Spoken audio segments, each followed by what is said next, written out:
Oke pecinta Bravos di mana saja Anda berada, kita jumpa lagi dalam program Visi Indonesia Baru. Kali ini Bravos Radio Indonesia bekerja sama dengan Dewan Nasional Pergerakan Indonesia Maju. Acara ini sesungguhnya merupakan bagian atau seri dari Saresehan Kebangsaan yang dilakukan oleh Dewan Nasional Pergerakan Indonesia Maju. Tema yang dipilih kali ini adalah Outlook 2021, National Economic Outlook 2021. Rizal Ramli di dalam kesempatan ini mengungkapkan bahwa dalam situasi sekarang ini, sebagaimana pengalamannya waktu dia menjadi Menko Perekonomian di era Gus Dur, yang harus dipompa daya belinya, yang harus dipompa kesejahteraannya adalah masyarakat bawah, karena mereka lah yang merupakan bagian terbesar dari masyarakat Indonesia. Kalau daya beli mereka tidak diangkat, maka sulit bagi perekonomian Indonesia untuk bangkit tumbuh lebih tinggi. Omong kosong kalau menurut Rizal Ramli, miskin yang makin menjadi-jadi. Bravos, your digital radio station. Tahun 96 bulan Oktober kami mengeluarkan laporan sekitar 150 halaman bahwa ekonomi Indonesia tahun 97-98 akan mengalami krisis yang sangat besar. Ada angka-angkanya, ada simulasinya, dibantah oleh semua analis dari dalam maupun luar negeri bahwa 97 akan bagus-bagus saja kok, akan sebaik tahun 96, dibantah oleh para pengusaha, oleh Menteri Keuangan pada waktu itu, oleh Gubernur Bank Sentral. Dan ternyata apa yang kami ramalkan 2 tahun sebelumnya terjadi nyaris sama lah. Kemudian pada bulan Oktober 97 di pertemuan di Seskogap di Bandung dihadiri 200 jenderal dan kolonel, kami tegaskan bahwa kalau melihat perkembangan situasi geopolitik, situasi ekonomi dan sosial, Pak Harto bakal jatuh sebentar lagi, bakal ganti. Kaget, ya kan, dibantah-bantah juga seperti biasa, dan ternyata terjadi. Padahal sampai akhir April 98 tidak ada orang Indonesia, elit Indonesia yang percaya bahwa Soeharto bakal jatuh. Soeharto kuat sekali, baru saja terpilih 11 Maret. Nyaris mayoritas didukung oleh tentara dan semua kalangan bisnis. Tidak ada yang menyangka hanya sebulan setengah kemudian Pak Harto selesai. Tidak menyangka karena krisis ekonomi 98 itu sangat besar dan cara penyelesaian Pak Harto relatif ngikutin cara IMF, jalan ke arah kehancuran. Berbeda dengan pendekatan dua negara lain, yaitu Korea Selatan, begitu ada krisis 97, dia bawa 100 Taipan Korea ke New York, dia minta tolong sama Gubernur Bank Sentral, Alan Greenspan, sama Menteri Keuangan Bob Rubin, panggilin seluruh kreditor yang kasih kredit ke Taipan Korea untuk duduk selama seminggu untuk melakukan workout loan. Akhirnya Korea keluar cepat dari krisis. IMF pada waktu itu di Malaysia, teman saya, ya kan, wakil Perdana Menteri, Deputi, waktu itu nyaranin supaya ajak IMF ke nyelamatin, bantu Malaysia. Tapi Perdana Menteri Mahathir yang diberikan saran oleh Gubernur Bank Sentral Malaysia waktu itu, Dr. Zeti, pintar sekali lulusan Inggris, dia bilang, jangan dengerin IMF. Kalau dengerin IMF nanti mata uang ringgit anjlok, ekonomi anjlok, dan Pak Mahathir jatuh. Akhirnya memang Pak Mahathir sangat istilahnya keras, brutal, langsung dia tangkap Anwar besoknya dengan alasan yang kagak jelas. Tetapi akibatnya apa? Malaysia ekonominya stabil, mata uang ringgit nggak jatuh selama 2 tahun. Pertumbuhan ekonomi juga sekitar 6%, Mahathir nggak jatuh, bahkan ekonomi Malaysia rebound kembali. Salah satu lewat mekanisme capital control. Nah, Indonesia yang mendengarkan Wijoyo dan kawan-kawan, menteri-menteri ekonomi pada waktu itu, ikut saran IMF, ekonomi Indonesia dari rata-rata 6% anjlok ke minus 13%, bank-bank pada rontok, biaya untuk menyelesaikan kasus bank BLBI itu hampir 80 miliar dolar dan terbesar dan macam-macam lah. Yang kami hanya ingin katakan, Rizal Ramli tidak punya sixth sense. Rizal Ramli nggak percaya dengan ramalan-ramalan paranormal. Tapi yang kami lakukan adalah memperkirakan perkembangan situasi, melakukan simulasi, ya, skenario terbaik apa, the worst apa, dan dari berbagai track record yang kami jelaskan tadi, ramalan-ramalan kami di dalam bidang makroekonomi, dalam bidang korporasi, insya Allah, syukur alhamdulillah, selama ini nyaris benar semualah. Ya. Nah, kali ini untuk tahun 2021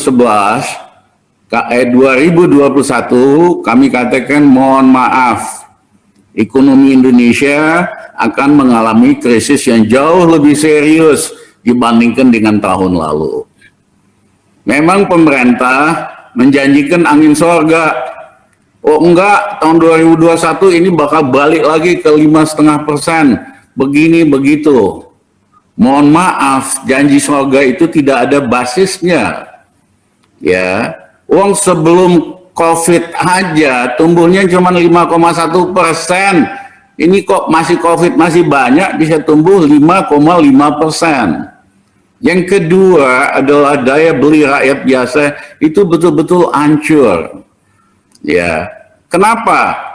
Memang tidak ada pekerjaan gara-gara COVID dan sebagainya. Tapi yang paling penting adalah likuiditas yang ada di masyarakat disedot.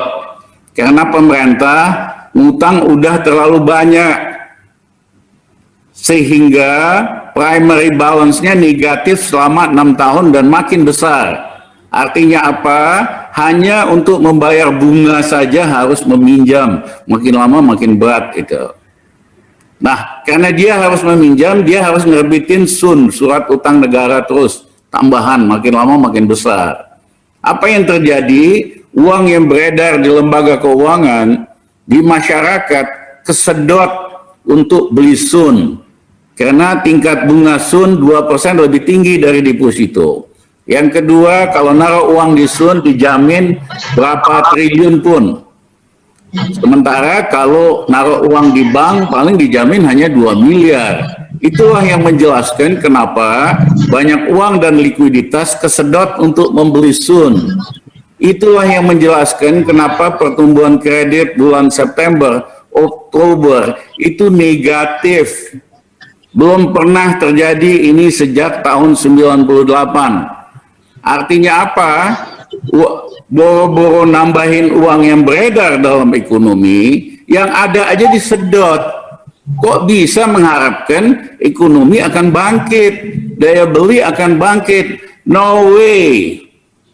Saya baru aja baca di India tahun ini betul dia akan rebound paling cepat dari seluruh negara di Asia. Salah satu karena dia pompa daya beli yang menengah ke bawah. Persis yang kami lakukan waktu saya Menko zaman Gus Dur tahun 2021, saya masuk minus 3, hanya dalam 21 bulan kita naikin plus 4,5, 7,5%. Ekspor kita naikin 2 kali, Gini indeks paling rendah dalam sejarah. 1 tahun kita mengurangi kemiskinan 5 juta, 2 tahun 10 juta. Jokowi setiap tahun hanya mampu mengurangi kemiskinan kurang dari 1 juta.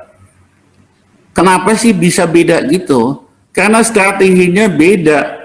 Kami konsisten pompa daya beli menengah ke bawah selama krisis. Termasuk naikin gaji pegawai negeri, ABRI, pensiunan 125%, restrukturisasi kredit kecil, dan sebagainya. Nih di India dilakukan. Bakal naik. Saya dengar juga di Turki tahun ini akan rebound lagi.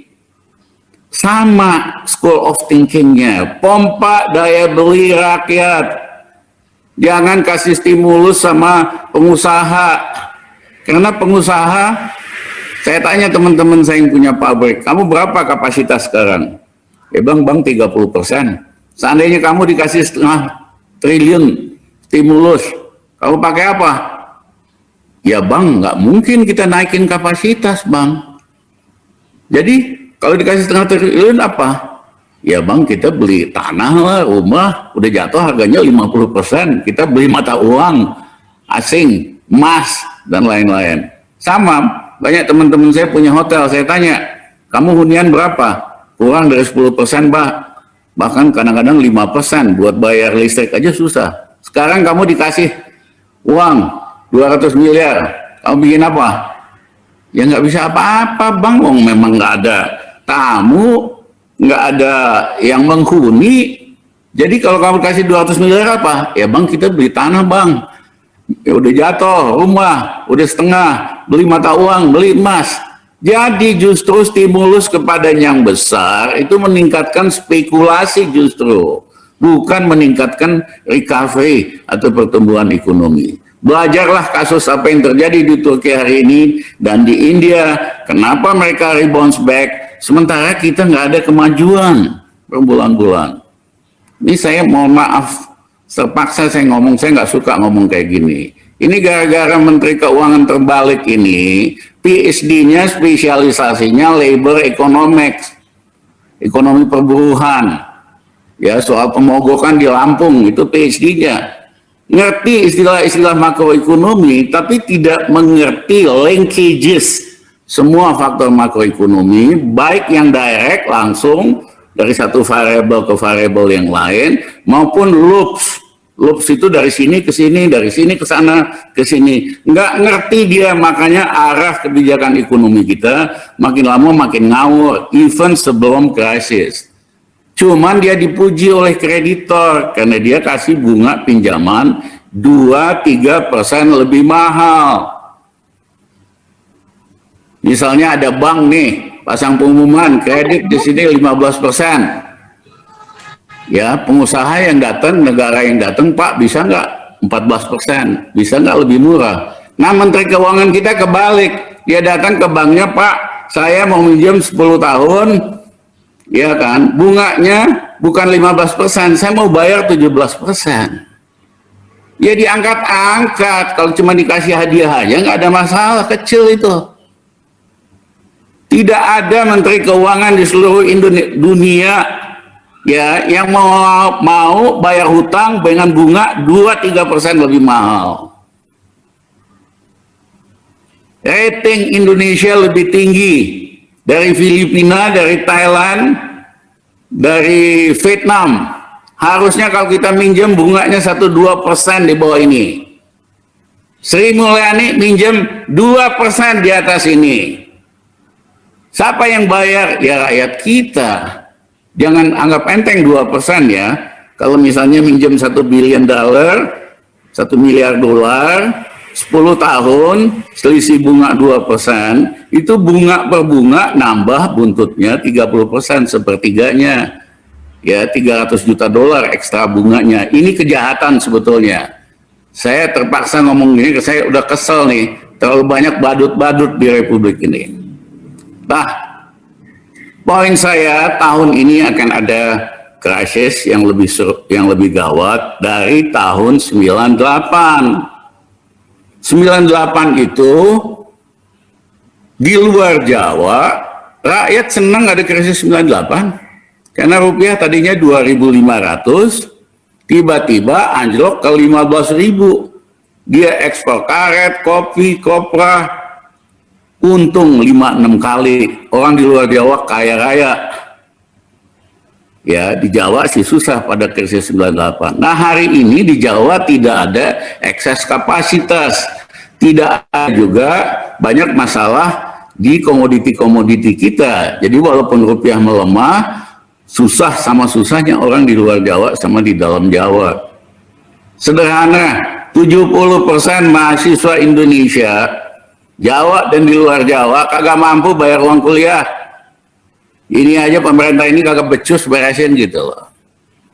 Nah, tentu ada faktor selain ekonomi, nanti tadi Antoni udah jelasin, saya nggak mau terlalu teknis, ada juga faktor sosial politik.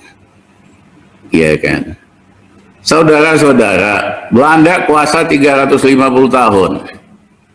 Tidak pernah ada pemberontakan yang berarti.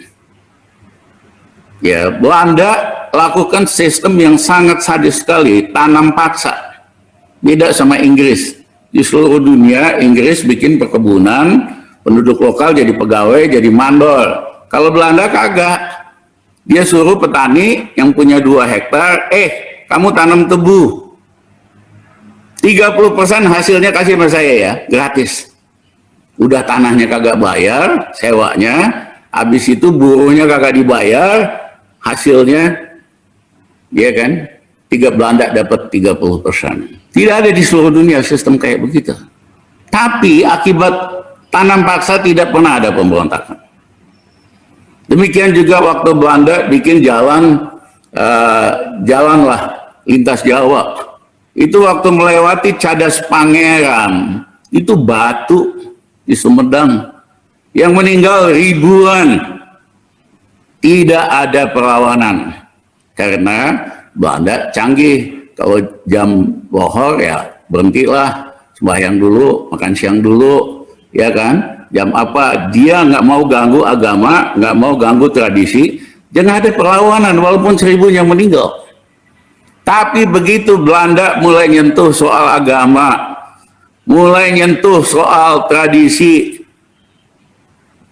sama Imam Bonjol, ya akhirnya terjadi perang Padri belasan tahun. Di Aceh akhirnya belasan tahun. Di Ponorogo yang tadinya soal tanah tapi dia juga tokoh agama, akhirnya jadi pemberontakan di Ponorogo lebih dari 20 tahun. Belanda ruginya luar biasa. Apa yang kita pelajari dari sini? Kalau ada yang kuasa, penjajah maupun lokal mulai ganggu soal agama, rakyat mulai ngelawan. Ya, dia dicopet. Teman-teman, orang Jawa ini halus banget. Mas nih, ya kan? Tak injek kakinya. Ya, Mas malah bilang, "Pak, maaf." Ya. Kenapa? Kakinya keinjek. Begitu saya angkat lagi kaki saya, Mas bilang, "Terima kasih, Mas." Kagak ada bangsa di dunia yang kayak begini. Diinjek kakinya diam aja. Di tempat lain lu digebukin. Iya kan? Enak aja nginjek kaki gua. Nah, orang Indonesia, orang Jawa, sabar, super sabar. Kecuali kalau udah keterlaluan. Keterlaluan itu kalau mulai nyentuh agama, nyentuh tradisi, dan nggak bisa makan. Baru dia amok namanya.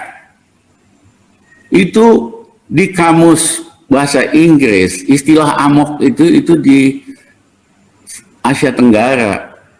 Yang esensinya orang itu sabar, diapain aja, diinjak palanya, nerimo, diinjak kakinya, nerimo, dibikin susah, nerimo, dicopet, dikerja paksa, nerimo. Tapi satu titik, begitu dia udah benar-benar merasa, dia amok, dia mau hilang-hilangan. Dia kan, dia nggak peduli resikonya. Nah, berbagai faktor ekonomi, sosial, ini semua numpuk awal tahun ini. Ya, saya nggak optimis Pak Jokowi bertahan sampai 2024. Kegeeran gitu. Ya, Bung Karno jatuh itu. Bung Karno kan kuat sekali. Jatuh karena soal ekonomi. Kemudian Pak Harto, apanya kurang kuat? Jatuh karena ekonomi. Hari ini juga, ya, Menteri Keuangannya nggak ngerti kok ini. Cuman pintar bahasa Inggris doang. Angka-angkanya ngaco aja. Coba bandingkan apa yang Rizal Ramli katakan soal angka loh ya. Makroekonomi sejak 1,5 tahun yang lalu. Dan apa yang diumumkan oleh pemerintah, oleh Sri Mulyani angka-angka. Ngawur, meleset mulu deh. Minimal ada 7 ramalan yang meleset. Nah, saya rasa udah waktunya lah kita selesaikan badut-badut ini. kita tentukan perubahan ke arah Indonesia yang lebih baik. Negara lain bisa kok keluar dari krisis ini walaupun ada COVID. Contohnya tadi Turki, contohnya India, dan lain-lain.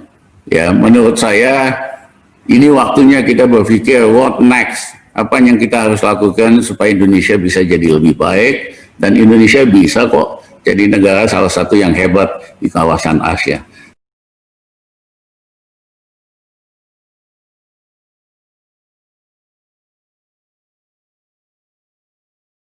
Saya kasih contoh krisis waktu 98 sampai tahun 2000. Waktu itu negatif ekonomi, saya masuk jadi Menko minus 3%. Apa yang kami lakukan? Kami naikin gaji pegawai negeri, ABRI, sama pensiunan 125% selama 21 bulan. Gus Dur waktu itu bilang, Rizal, emang kita punya duit? Udah Gus, tenang aja, kita cariin sumber yang lain. Kenapa kamu lakukan ini? Karena kalau pegawai negeri yang nggak korup ya, itu hidupnya susah sekali. Kalau kita naikin gajinya 125%, 99% dia akan belanjakan. Otomatis sektor retail hidup. Nah, yang kedua, waktu zaman Habibie ada kredit usaha tani. Yang zaman Mas Adi Sasono lah. Ternyata banyak yang macet lah, penyalurannya nggak beres, bunga berbunga. Total macetnya 26 triliun rupiah pada waktu itu. Nah, petani diuber oleh kepala desa, oleh camat, tanahnya mau disita. Padahal tanahnya cuma setengah hektar, 3/4 hektar. Karena kredit macet KUT yang nilainya cuma 3 juta, 4 juta. Akhirnya saya ketemu Gus Dur lagi, Gus, kita udah gila apa Gus? Maksud kamu kenapa? Ini petani nggak mampu bayar kredit usaha tani. Kalau kita sita, kita ubah, akhirnya semua tanah ini dikuasai negara. Kita mau ngapain negara, Gus? Oh iya benar juga ya. Ngapain dikuasai nama negara? Jadi gimana caranya, Rizal? Kita hapuskan aja, Gus, kredit bunganya dan 26 triliun. Loh, nanti kan melanggar hukum. Saya bilang, kalau ada yang melanggar, tangkap aja Rizal Ramli. Saya nggak perlu undang-undang imunitas, undang apa. Yang penting saya nggak nilep dari policy di sini. Akhirnya Gus Dur setuju, kita habiskan 26 triliun kredit tani yang macet. Akibatnya petani seneng, mulai ningkatin produksi. Habis itu kita naikin harga dasar gabah, ya kan? Supaya lebih tinggi, supaya petani waktu panen dia untung. Apa yang terjadi tahun itu? Petani istilahnya harvestnya itu bagus banget, sehingga kita nggak perlu import. Ya, jadi nggak susah-susah banget gitu loh. Nah, yang ketiga adalah saya panggil semua direksi bank. Saya tanya, ini kredit usaha kecil, banyak yang macet nggak? Bapak definisi kecil apa? Siapapun yang meminjam di bank di bawah 1 miliar. Wah banyak Pak, semua udah kategori 5 macet total. Udah kita blacklist. Sekarang kalau kita Uber, supaya mereka balikin utangnya pakai debt collector, berapa lama bisa balik uangnya? Paling cepat 2 tahun Pak. Yang kedua, berapa yang balik pakai cara paksa begini? Paling yang balik 20% Pak ongkos itunya dari realnya. Karena sisanya habis biaya legal, biaya debt collector dan lain-lain. Saya bilang enggak, kita cari jalan terobosan out of the box. Yaitu apa? Yaitu kita kasih diskon untuk kredit macet ini 50%. Ya, jadi kalau dia minjem 1 miliar, dia gratis 500 juta. Tapi yang sisanya 500 juta, dia harus bayar tunai dalam waktu 3 bulan. Apa yang terjadi? Pengusaha kecil ini kapan lagi dapat diskon 500 juta? Kapan lagi dihapus dari kategori super macet 5 kembali ke kategori 1?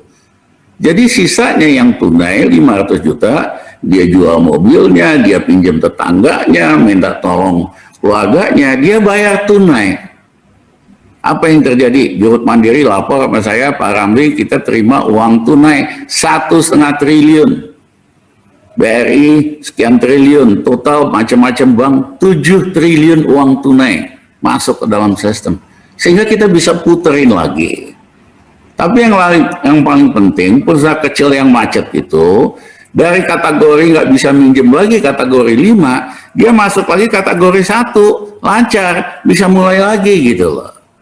Artinya tetap berputar ya Pak ya? Udah berputar. Nah yang ketiga adalah yang paling macet, paling besar adalah kredit di dalam bidang real estate. Ya hampir semua waktu itu perusahaan-perusahaan besar real estate nasabah BPBN. Selama jadi nasabah BPBN mereka nggak boleh bangun lagi, nggak boleh minjem lagi. Saya ambil inisiatif, saya kurangi bunganya dari 60% pada waktu krisis ke 15%, normal rate, saya stretch. Apa yang terjadi? Sektor real estate hidup kembali dan itu bagian besar dari ekonomi. Nah, ada yang lain-lain. Ini hanya contoh kalau kita fokus solving the problem, the real problem yang menyangkut menengah bawah, akhirnya ekonomi muter, recover, ada demand, baru industri hidup lagi. Nah, ini udah 1 tahun kita maju mundur, ngomong gede melulu, apa yang udah pernah dikerjain? Dalam budaya dan kultur Cina, krisis dan opportunity itu koin yang sama. Di satu sisi dia krisis, di sisi yang lain dia sebetulnya kesempatan. Pemimpin yang hebat bisa mengubah krisis jadi opportunity. Itu dalam sejarah terpilih Presiden Roosevelt pada saat Amerika super krisis. Amerika hanya negara nomor 7, ekonominya payah. Setelah dia pimpin, dia balikkan Amerika jadi negara nomor 1, kemakmuran, social system dibangun dan sebagainya. Jadi tes kepemimpinan yang sesungguhnya justru pada waktu krisis. Sayangnya kita udah krisis setahun lebih, kualitas kepemimpinan bukannya makin maju, bukannya makin inovatif, malah makin rendah. Jadi memang tidak bisa diharapkan. Nah biasanya pemimpin yang nggak canggih, dia mau memperpanjang kekuasaannya, hanya bisa dengan cara harus lebih otoriter, dengan cara lebih kontrol ini, larang itu. Padahal untuk cari solusi dalam krisis tidak boleh otoriter, supaya pejabat, pemimpin dengarkan berbagai pendapat, solusi seperti yang didiskusikan di forum ini atau di luar. Pasti ada solusinya. Nggak mungkin nggak ada solusinya. Banyak yang pintar kok, hebat orang Indonesia. Tapi kalau gayanya tertutup, gua kuasa, lu mau apa? Lu beda pendapat sama gua tangkep lo, ya kan? Kebikin susah, gua matiin lu punya wifi social media system. Kalau itu yang terjadi, krisis tidak pernah menimbulkan opportunity. Krisis tidak pernah menimbulkan kesempatan untuk bisa lebih baik dan lebih hebat. Karena mentalnya mental otoriter, ya. Dan otoriter ya merasa semua paling hebat sendiri. Jadi dalam konteks itu banyak ide-ide bagus tadi Pak Wijaya juga supaya ditampung ide ini. Mereka nggak mau dengar Pak Wijaya, ya. Mereka ngerti, mereka ngaco. Beberapa secara pribadi bilang benar Mas Rizal benar, tapi ya begini begitu. Nah tetapi itu tidak boleh memutuskan harapan kita. Justru saya lihat awal tahun ini segala macam faktor krisis is moving in the same direction. Politik, ekonomi, fiskal, cash flow problem, social, akhirnya akan sampai pada satu titik of no return, point of change. Dan itu nggak akan lama lagi.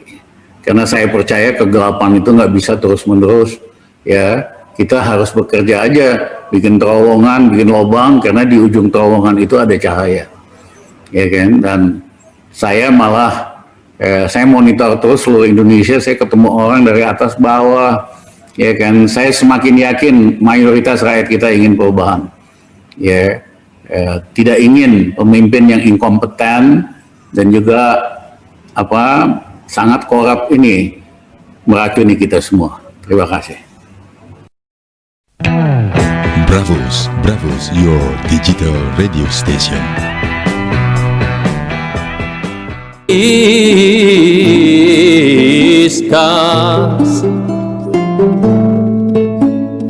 Y las moriscas mujeres